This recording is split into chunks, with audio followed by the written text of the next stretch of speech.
now. Thank you. Yeah, I think we have indicated that. I personally believe in today's world, the problems we're dealing with cannot be solved by governments alone, if they ever could. And governments that do not accept that they need other partners to resolve this issue are simply putting their heads in the sand. We need to work with civil society, with private sector, with foundations and universities working in partnership to tackle the issues that we are dealing with now. Depending on the issue, obviously you would want to see all companies involved, but depending on the issue, you have a specific industry that may take the lead. In this area, and I would ask Walter to say something about. In the area of the environment, I believe you will see the insurance industry being much more active. They've always been much more alert because it has impact on their bottom line. When there are, in the last decade or so, we've seen incredible increase in weather-related and disaster-related damage. And of course, all that affects their area. In other areas, you may have to rely on other companies, but the communication people could help in disasters and in disseminating information.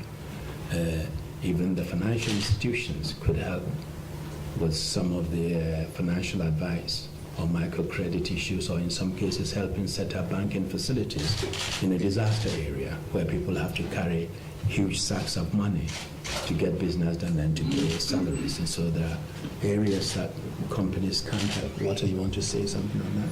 You've been talking to some. Yes, indeed.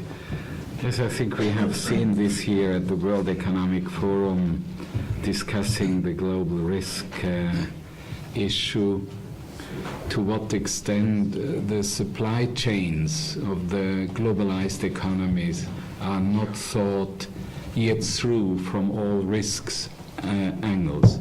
And we have well to differentiate between risks and threats. Now, it is, of course, in the interest of the insurance industry to deal with these issues, but it goes far beyond that, because in many countries a lot of money is spent maybe to insure the wrong things instead of the most risky things. So we will certainly also, together with the private sector, with the beneficiaries, but also with the concerned, have to look into that.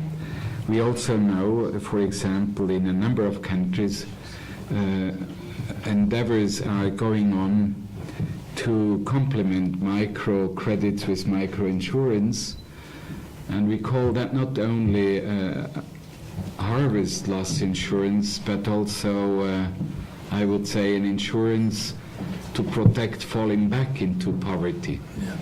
And there we need the private sector to do such thinking, and we need, of course, also other partners to move ahead.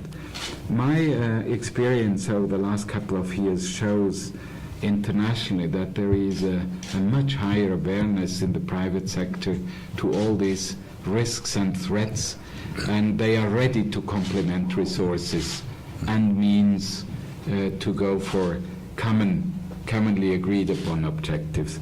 But it needs a dialogue, and it needs from each stakeholder that he knows how the other one is functioning. And that is why it is so important also to have forums like this to really go for the multi-stakeholder approach.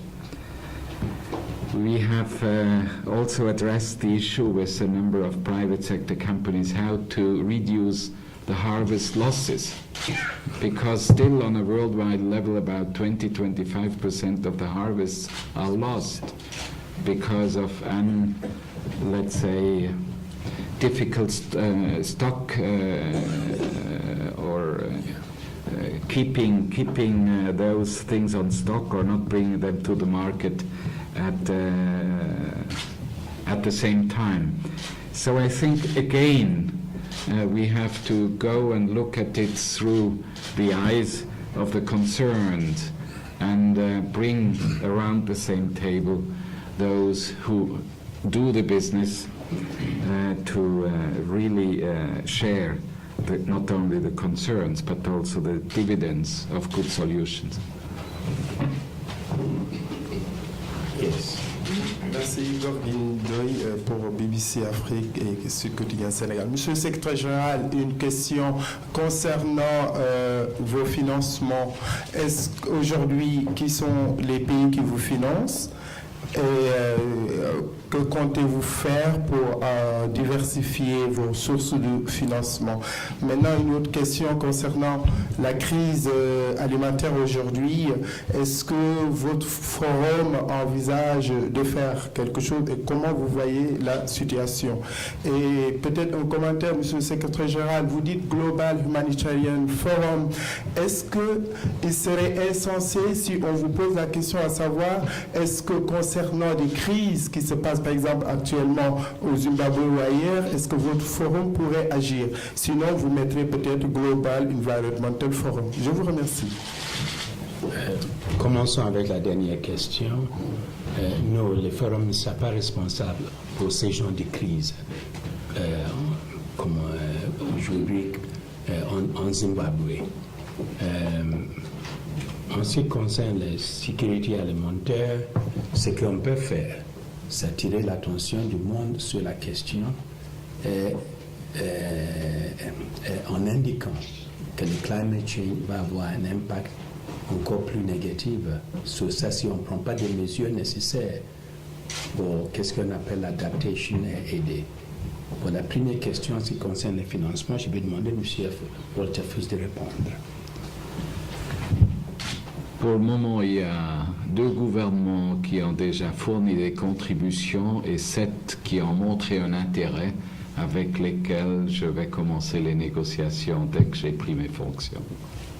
Lesquels? Mais on a besoin donc je disais qu'on doit diversifier la chose. Si vous avez des idées, on sera bien content de les entendre. Mais on va le faire, on va faire ça de toute façon. Mohamed Sherif, Suisse Info. Monsieur le secrétaire général, monsieur Kofi Annan, plutôt.